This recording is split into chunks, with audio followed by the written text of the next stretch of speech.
Hey guys, a mothership somewhere around Earth being propelled by water and gravity.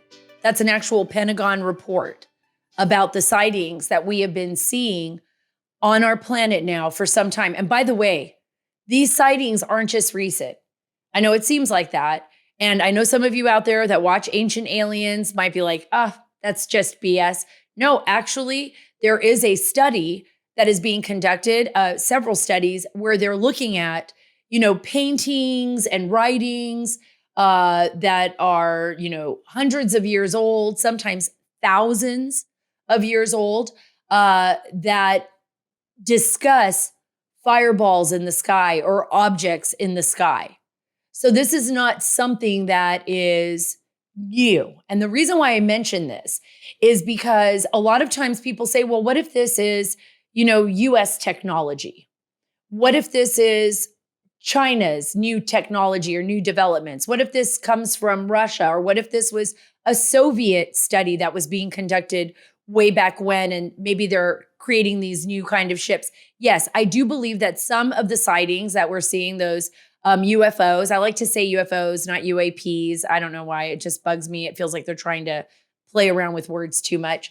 But some of these sightings could be what we've, McDonnell Douglas or Skunk Works, Lockheed Skunk Works, or, Area 51, new technology that the United States is developing. And they might want to keep that from our adversaries. But there is so much evidence right now that has been made public by both the Pentagon and other scientists that lead me to believe, and people who've been questioning this for some time, that we have something else visiting our planet. We don't know what that is. But I really feel that this UFO report from the Pentagon was buried, of course, with all the other news that's going on. I know it's crazy out there right now, especially here on national news level. It's been pretty insane. But I really do believe that there are visitors coming to our planet. We don't know why, but now, because we have more technology, we're able to assess it a little bit better. And I'm going to go through that report with you, which I think is very, very important. And by the way, we're also going to be talking about what's happened here in the state of Texas, my home state, about animal mutilations, cattle mutilation in a number of counties. And actually, the most unbelievable way these mutilations took place. You will not believe this. And it's absolute, it's fact, it happened, but nobody understands how it happened. First, I want to tell you about Allegiance Gold, though. Gold and silver allow you to protect what you work so hard for, and it'll give you back the control and the privacy that you need, because you certainly do not need the banks going into your personal business and telling you whether or not you can bank with them if you're not woke enough, right? You don't want to be kicked out of a bank. Remember when that almost happened to Lieutenant General Michael Flynn? And I'm so grateful that he left that bank. And remember what happened in Canada with all the truckers when they seized bank accounts of people that were supporting the trucker protest. This really is happening on right here in the United States and in Canada, where companies feel that they have the right to basically target their consumers it's almost unheard of. It's almost unheard of. So if you don't want that happening to you, you've got to go to Allegiance Gold. And why do I trust Allegiance Gold? Because it has the highest ratings in the industry right now. And you want to diversify. Folks, you just want to diversify. It has 5 stars with TrustLink. It's AAA rated with the Business Consumer Alliance, and it has an A+ rating with the Better Business Bureau. You're not going to get better than that. Get $5,000 of free silver on a qualifying purchase when you tell them that Sara sent you. Don't just trust me. Do your own research. Look into it yourself. So don't wait. Call or click today. 877-702-7272. That's 877-702-SARA, SARA, no H. Or go to protectwithsara.com. That's protectwithsara.com. We can't control the Biden administration, folks, but we can prepare. 877-702-7272. That's 877-702-SARA or protectwithsara.com. So I know a lot of you out there, I mean, anytime you hear about UFOs or you're joking around. It's all about like, oh, did that UFO probe them? Or they joke around, and people used to laugh about it and make fun of it. Even in the news, they would just make fun of anybody who had reported a sighting, to the point where pilots, there was a British Airlines pilot who actually saw an object in the sky in the 1980s, and immediately reported that to his supervisors and higher ups at British Airlines, and it became a very important story. Nick Pope actually talked about it on the show. If you go back, Nick Pope, former head of the Ministry of Defense, is project on UFOs out of Great Britain. But what about all of the sightings that we're seeing now? What about the fact that our technology is able to access and see these objects like we've never seen before? And that is why ATIP was created. And that's the Aerospace Threat Assessment Program at the Pentagon, where they are looking at these anomalies, these objects in the sky that seem to defy all of our known physical instruments and our technology. It defies any logic, right? This vehicle, which, by the way, I can't even pronounce its name because it not only defies physics, it defies English, as Cal, my producer, so aptly pointed out. I'm going to try to pronounce it. It's Oh Mau Mau. And it sounds like that song, Oh Mau Mau, but it's not. It's Oh Mau Mau. So I'm going to go through this for you. It's the alien mothership. The Pentagon official floats a theory. He wrote this. It's like a white paper of what we might be seeing in the skies. And I think he might be very close to the truth on this. The official in charge of the secret Pentagon effort to investigate the unexplained aerial incursions, he co-authored this academic paper. And it states that recent objects could actually be alien probes from a mothership that was sent to study Earth. And this is in Politico. I think it's a great story. In the draft paper by Sean Kirkpatrick, it was released March 7th, head of the Pentagon's All-Domain Anomaly Resolution Office, right? All-Domain Anomaly Resolution Office, used to be ATIP. They changed these names hoping that people won't dig too deep, but they're basically investigating UFOs. And there was a Harvard professor on this with him, Avi Loeb, teamed up to write that the objects, which appear to defy all physics, could be probes from an extraterrestrial parent craft. Let me say that again. Our scientists have seen something in the skies that are raising flags. These anomalous objects are also spending a lot of time around our nuclear facilities, not just in the United States, but globally. And the Russians have documented this. The Chinese Communist Party has documented this, and according to sources of mine, have their own office where they're studying this. And that is why I believe also there is this massive space race and this quest for developing technologies to take us far out into space. We've seen this in the United States, in Montana. It's been documented by our Defense Department that they're very, very interested in our nuclear. And by the way, the Rendlesham Forest incident in England and Great Britain, and I believe that was during the 1980s as well, where our own service members in Rendlesham Forest at the air base there, which, by the way, was believed to have our nuclear arsenal, also saw them. In fact, not only saw them, in fact, came up close to one of these probes and actually touched it. It was a small craft. So this is very serious. It's not a made up, it's not science fiction, right? I know we want to laugh about it. We want to believe we are the most amazing thing in the whole universe. And I think we are, honestly. I think we are. We are pretty amazing, but we may not be alone. And that is one of the biggest questions that I think humanity has to deal with, right? Are we alone? Do we exist after we die? Where do we go? Who are we? Why are we here?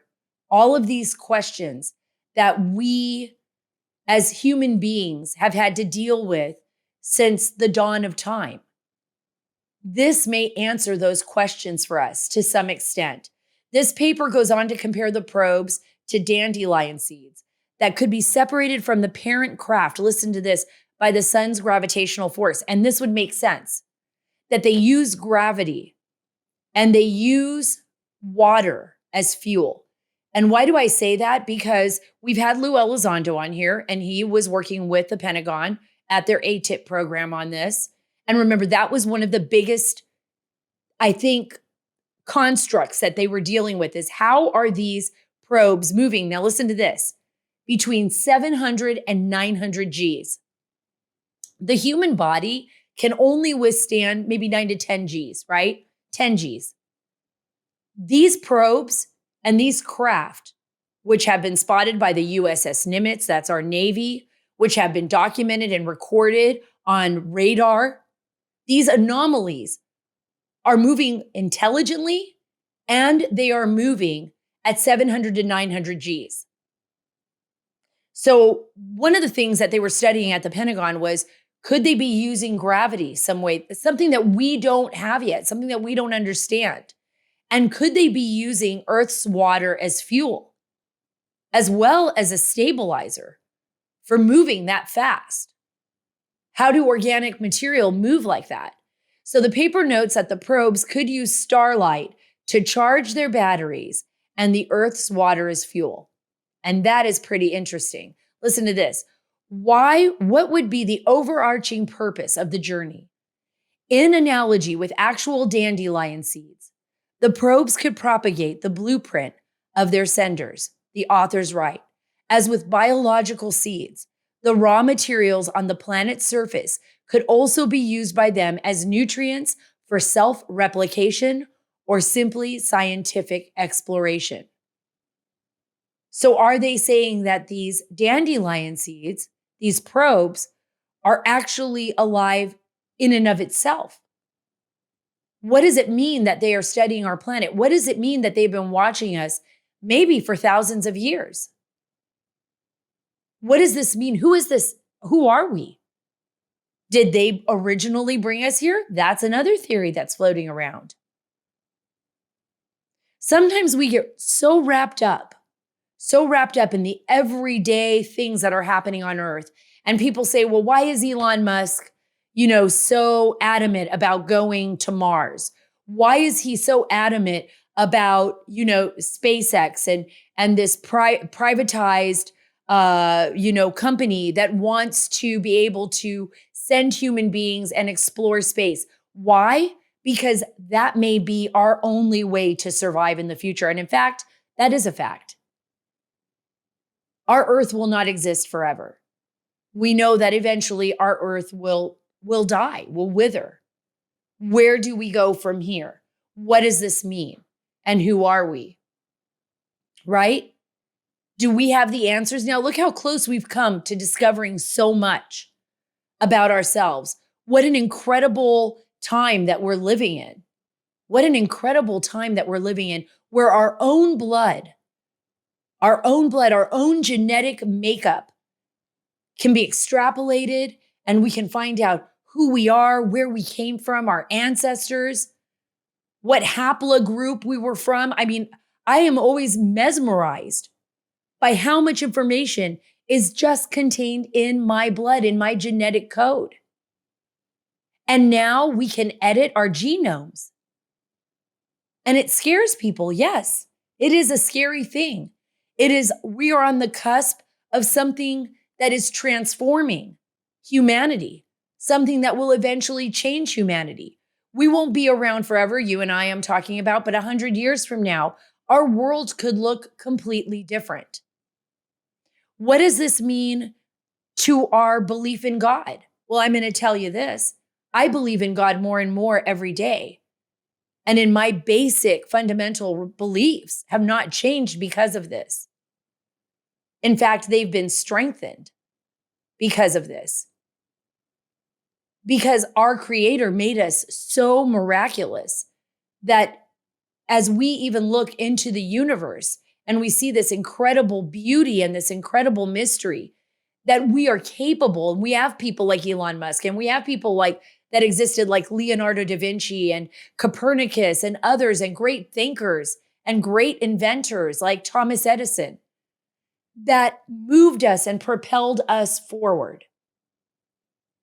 We can't be afraid of that. What we need to have, though, is morals and values in place, ethics in place to move forward with a lot of this. And I don't think we're there yet.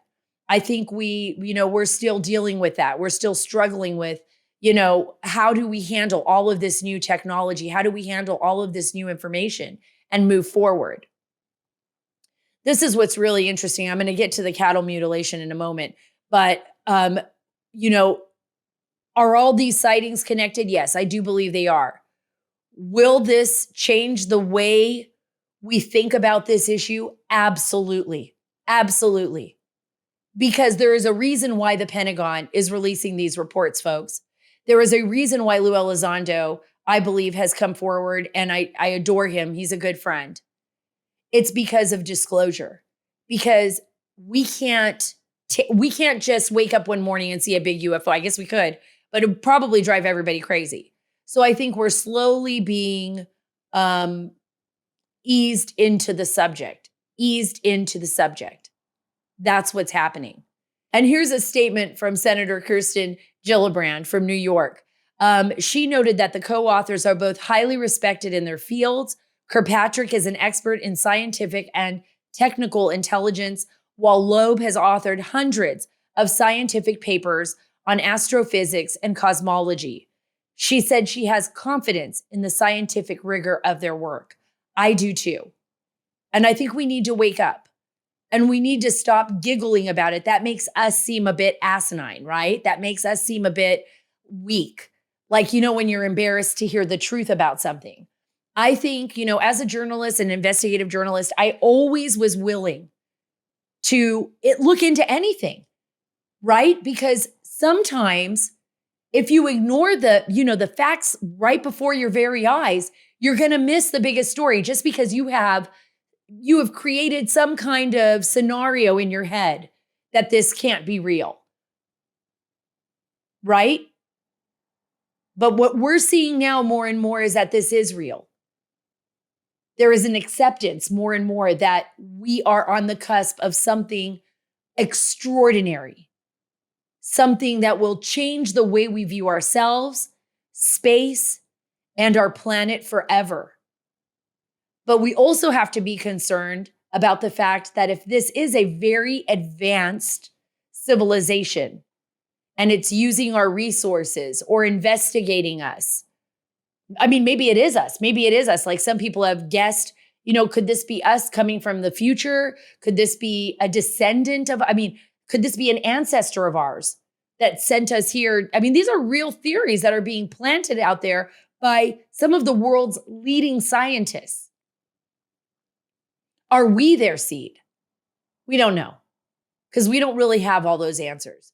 But we do have to be a little bit concerned. So here in the state of Texas, this is absolutely extraordinary. And this has happened before, folks. This is what happened though just recently. There have been a mysterious deaths of 6 cattle in Texas. So I want you to take a listen to this clip. This is Tim Doyle. He's a lead investigator on the TV series UFO Seekers. And he's talking to my good friend Will Kane on Fox News. Listen to this. 3 different counties, 6 cows have been found dead, with each scene more grisly than the next.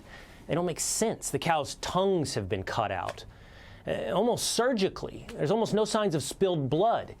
And nearly 2 of the cows, had their sex organs removed. But cattle mutilations have been going on in depth since the 70s. There was a New Mexico State police officer who investigated up to 90 cattle mutilations in New Mexico. In one of those cases from 1976, Gabe Valdez, the police officer, found evidence of a triangular-shaped object landing near a cow, then some type of tripods exiting this craft. And these tripods were anywhere from 28 inches to 4 inches in length. Mr. Valdez, the police officer, said that the surgical cuts in which, get this, Will, even then, the rectum and the genitalia were removed from the cattle the same way they are now. That's pretty incredible. That's pretty incredible. When you think about the story that he shared about, Gabe Valdez and the state, New Mexico state police officer who reportedly saw a UFO-like object while investigating the case of the mutilated cattle, that's pretty solid. People don't just make this crap up, not normal people that are doing their job, right? They're not just making this up, but that leads me to wonder, like, what's going on here with our cattle? This was fascinating because we heard this. My husband and I were talking about it, and I was watching the show, with Will Kane, and I read the stories about the 6 mutilated cattle here in Texas that are missing, their tongues. Basically, no blood around them, folks, nothing. Like no footprints, no nothing. They're missing their tongues. Some of them missing their genitals. This is just like, how does this happen? How does this happen? Right? And I was talking to my husband about this, and he got on the phone with his brother-in-law, and they were talking, and he's a rancher, and actually he was branding cattle this morning when he got on the phone with him, and he was talking about one of the cattle ranchers in Idaho that had a very similar experience. And what had happened was they were trying to figure it out, but somebody else's cattle had joined his cattle, and they were, the herd was moving along, and they were looking for the cattle that had it's like some other ranch, their cattle escaped and kind of got into their cattle. So they were trying to find the cattle that had, gotten into the wrong group. And what they ended up finding was a cow, and this happened over a year ago. One of the cattle had the exact same thing happen to them. So it was missing all of its genitals. It was just laying out in the middle of the field. There were no footprints, no tracks around it, nothing, no blood, but missing its genitalia and missing its tongue. How does that happen? And they were trying to figure it out. They weren't thinking of UFOs at the time. They were like, well, maybe someone used a tranquilizer or dart gun at a distance, but they were trying to figure out, why would they take these parts in particular? How come there's no blood? They never had an answer to it. And listen to this. Madison County Sheriff's Office released a statement last week saying that 2 of the 5 cows, a circular cut was made removing the anus and the external genitalia. This circular cut was made with the same precision as the cuts noted around the jaw lines of each cow.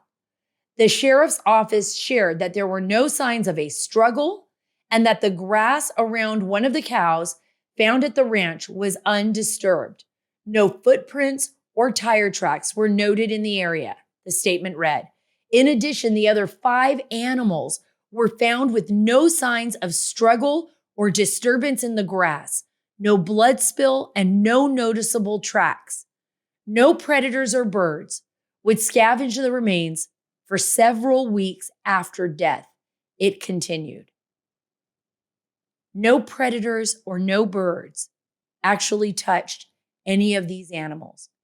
I have a lot of animals. I love animals. I love dogs. I love cats. I love birds. I just got a bird. I know. You're saying, Sara, what are you doing? You're so busy. How do you have time for this? Well, my husband loved this bird too. I can't believe I got him to love it, but it's a fancy cheek, a green cheek conure. And I have cats too. We have, one cat, but animals sense things before they actually happen. And sometimes they sense them while they are happening.